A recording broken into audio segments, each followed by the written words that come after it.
clutch is so fucking heavy on this thing.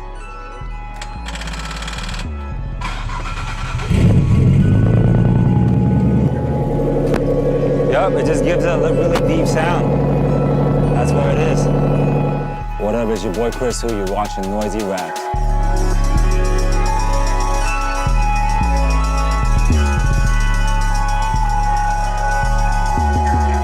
So right now we're somewhere in Hollywood. Ever since growing up as a kid, like I was just super into like car, like tuner, like that whole tuner scene. Like I was not into like Lambo or Ferraris and shit like that because I felt like that was not really the streets. Like if you come from the street and you don't have a lot of money to afford those cars, you can get a tuner car, whatever you want to get for a cheap price. You can add a turbo, do whatever you want with it, and beat the fuck out of a Lambo, you know? And that's what's like so appealing to me, this whole car culture thing, you know? You can get like a Civic or whatever and make it your own. These are all my cars.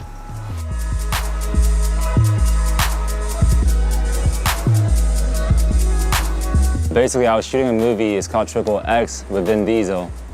And then obviously that's where we got to me and kind of vibed out, and I told him that, you know, I love cars and stuff like that.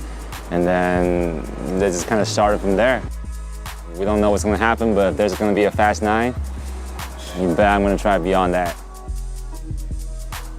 So right here you got 2JZ, Supra engine, pretty much the legendary engine that hosts the most horsepower. You got a big ass single turbo right here. Custom intake manifold, everything titanium. The whole car's titanium. Exhaust, you know, from under the hood, everything's titanium.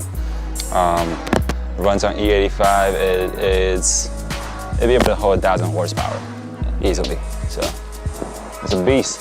It's a beast. Don't be playing around with this car on the road. You gotta go to the track, bro. Too fast. So basically, when you talk about car engines, it's either this one RB26 or that 2JZ from the Supra. These two engines are probably the most powerful engine and most well-built engine ever in history, pretty much. Especially when you're talking about like Japanese cars, like they are the top. Yeah. They all have the nickname of Godzilla. Really fast cars, really dope car. Right-hand drive too, same as the R34. And this one is actually 1997, so it's a 15th anniversary limited edition right here. Everything's original, everything, keep it pretty much OEM. Keep it that, you know, make sure it still has that timeless look on it. Yeah, this one is a very fast car, and everyone should know about this. And this one right here, this is actually the only modern car that's here right now. So all these cars are back in the days, they're from the 90s, 2000, but this one is a 2017. It's pretty much a brand new Nismo GTR. So see how they're Nismo. The thing with Nismo is that they don't make it a lot, only probably about like 60 to 66 vehicles a year in the States. What you will see on the streets are usually normal GTR, and this is a Nismo GTR. This is a tongue trim level. The price is about double a normal GTR. So, and right here, last but not least, Acura NSX, also known as this Honda NSX, because obviously in the States this is called Acura, but it is made from Honda. And this is pretty much, they call the Japan Ferrari. So the guy that kind of designed the whole car was actually a guy that worked for Ferrari before. And then back in the day, this was a really expensive car too. Probably basically a Japan supercar. That's what it's called. This one's a 2004. Yeah, 2004 model. So got all the technologies, everything's still good, like power window, AC, all that stuff, all the goodies. And there you have it. I have pretty much everything. Like, there really isn't much to get. I'll maybe lay my hand on another, on a RX-7 FD, which is a pretty legendary car too. They have that rotary engine, and then they're a very good drift car and pretty legendary car too. But that's probably the only one that's missing from my collection. Yeah.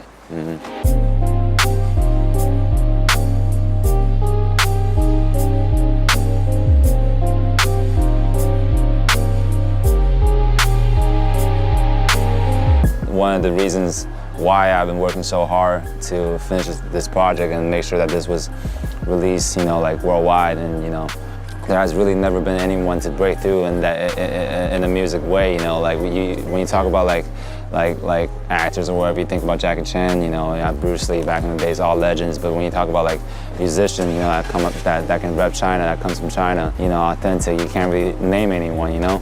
I started listening to hip hop music when I was around like age of 10. Really, I enjoyed it so much to the point that, you know, at that early age, I was just thinking like, if I were to make music one day, you know, this is the type of music I want to be doing.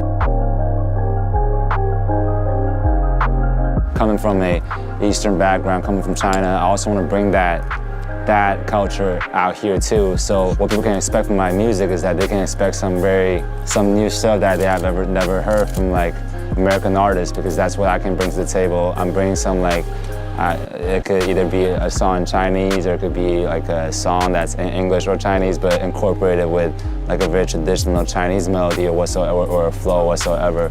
So, you know, bring that taste, you know, because even nowadays when you look at like guys like Migos or Nicki Minaj with Chun-Li, you know, like we're all like one, you know, in the world, and all this, like I feel like, you know, music can link us all, you know. There's this show called Rap of China, right? I'm one of the judges on the show, so they always been wanting to like do an audition out here and get some of the Asian Americans and bring them back to China. And then we just kind of reached out to Migos, and I actually met them the first time at NBA Celebrity Game in the All-Star Weekend, so we kind of know each other already. I kind of came up to them just to say hi, and they actually said, and Quavo actually said like, oh, like, we know who you are, and we fuck with your music. And I was like, damn. Appreciate it, because you know, like, it's always like, because that's what I've been wanting to do, you know. It's like I want people to hear my music out here, and I didn't expect that would come from Migos.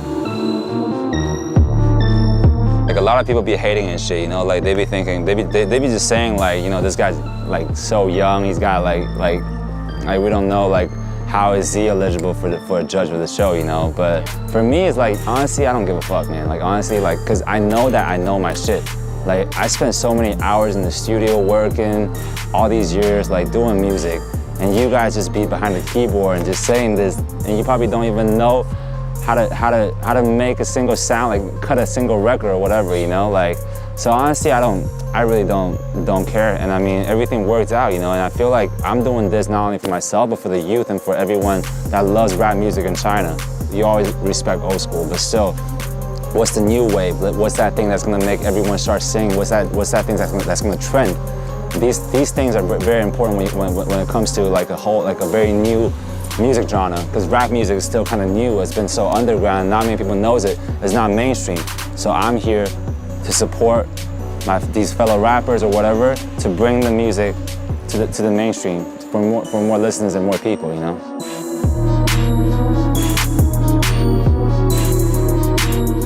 Let's go to the studio right now.